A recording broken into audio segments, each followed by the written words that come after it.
recevoir sur le plateau. Nous sommes l'équipe Scout de Secours et je ne peux au nom de Serge Komba, directeur du pays Côte d'Ivoire, je suis avec elle. Sonza Ingeti Linda Nadej, directrice de district de la Guinée. Gonebo Sesso, directeur de la région de Yopougon, de Atakoubé et de Songon. L'équipe Scout de Secours sans frontières en Côte d'Ivoire est une ONG créée à l'initiative d'un groupe de sapeurs-pompiers scouts, qui sont scouts et sapeurs-pompiers en Colombie, dont le premier responsable est Tribunio qu'on salue. Au passage, c'est une structure que les gens appellent généralement les scouts pompiers ou encore les scouts sauveteurs. Nous existons dans 25 pays dans le monde et nous sommes la seule équipe pour le moment en Afrique. Nous avons pour mission d'aider les populations et de les former, de les préparer à la gestion des risques, à d'éventuels accidents, car très souvent, celui qui peut sauver la vie, c'est le premier témoin. Effectivement, nous pouvons être appelés des pompiers car de par nos activités que nous faisons du secourisme. Nous sommes les auxiliaires du secourisme, donc nous travaillons avec les sapeurs-pompiers qui nous encadrent. Le scoutisme est un mouvement d'éducation par action. Le scout essaie de faire pour servir et sauver son prochain, mais le scoutisme se fait dans la nature. Sans nature, il n'y a pas de scoutisme. Aujourd'hui, nous les scouts, nous sommes des protecteurs de l'environnement et surtout des protecteurs de la nature, car il faut la nature pour que nous puissions vivre notre mouvement. En termes d'action liée à l'environnement, les scouts sont beaucoup actifs à travers les reboisements et autres activités de protection de l'environnement, le nettoyage des sites, afin de pouvoir libérer ces sites-là des sachets et autres qui polluent notre environnement, le nettoyage des bordures, des lagunes et autres.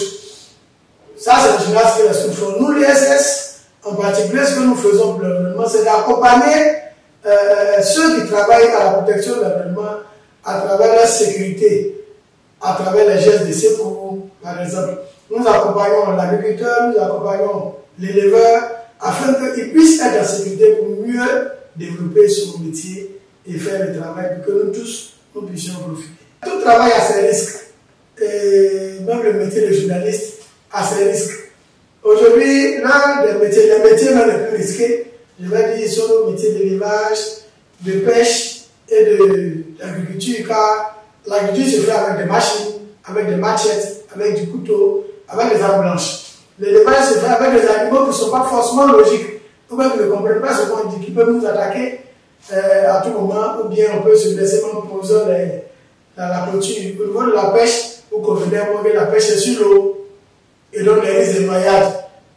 Aujourd'hui, je voudrais pouvoir développer avec vous l'un des aspects, surtout sur les blessures. Comment réagir si on est victime d'une blessure? On s'est blessé avec la machette ou avec le couteau. Il y a un saignement abondant. Il faut savoir que l'homme a au maximum 6,35 litres et 6 litres de sang dans son corps. Et donc, si on perd trop de sang, on risque de perdre la vie. Comment sauver la vie d'une personne qui est blessée, tant pour l'agriculture comme de l'élevage ou bien de la pêche, et aussi au cas où il y a des blessures. Blessure à la machette ou au couteau, saignement abondant, ou blessure par un animal, par exemple, il prend le cas simple d'un bœuf qui a heurté un individu, donc, où l'intestin est sorti, donc rapidement nous allons démontrer cela. Nous avons simulé le fait que cet éleveur a été traité a pris une corne au ventre, blessé à l'abdomen, il y a son intestin qui est entre ses mains, et donc Alam, qui est la secouriste, qui est là, va nous faire les gestes. Et ces gestes-là vont consister simplement à se protéger, car c'est très important. Le premier élément, il faut se protéger.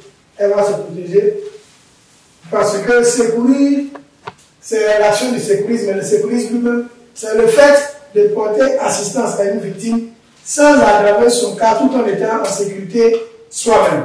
Et donc, pour éviter le contact et éviter qu'elle puisse s'infecter car on ne sait pas de quoi il souffre, à part la blessure, elle va se protéger.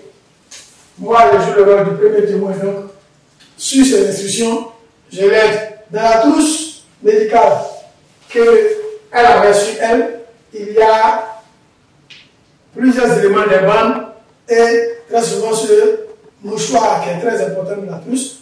Elle va s'en servir pour emballer. Vous voyez qu'il est triangulaire comme le foulard des scouts. En secourisme, on l'appelle le triangle.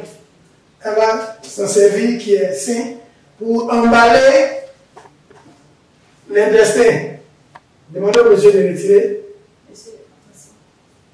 Voilà, emballer l'intestin. Et ce qui est important, aussi quand on emballe l'intestin, on va l'humidifier. Car le danger, c'est que l'intestin sèche dans le corps, il est humide. Elle va passer son temps à verser de l'eau dessus.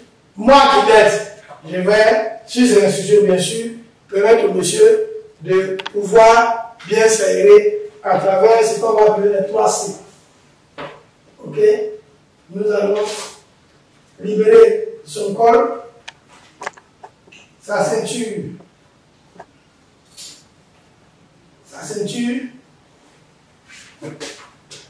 et retirer ses pieds.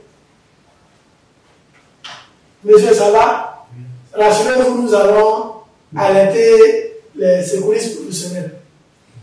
Car c'est à cela qu'on va arriver. Lorsque nous sommes des auxiliaires secouristes, nous devons allaiter. Ce que nous faisons comme geste, c'est de permettre à l'individu, à la victime, de rester en vie jusqu'à l'arrivée des secours spécialisés. Ok? Et donc, c'était l'exemple d'un individu qui a reçu une plaie à l'abdomen dont l'intestin est sorti. Il faut l'emballer et l'humidifier à chaque fois jusqu'à ce que les secours arrivent.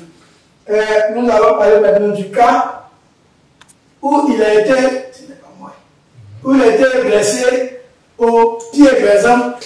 On va étendre, on va coucher la victime et le secouriste va ici faire une pression locale. On appuie sur la plaie, pas à côté de la plaie, pas en haut, pas en bas, on appuie sur la plaie comme pour vouloir faire arrêter le saignement.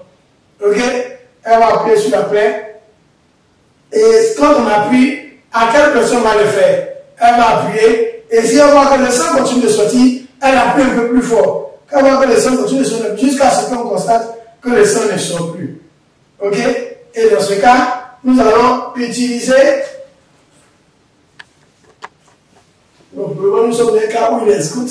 Nous allons utiliser une bande qui est disponible dans la trousse ou encore quelque chose pour maintenir, casser le sol, elle va aller arrêter. Et donc, elle va attacher sur la blessure.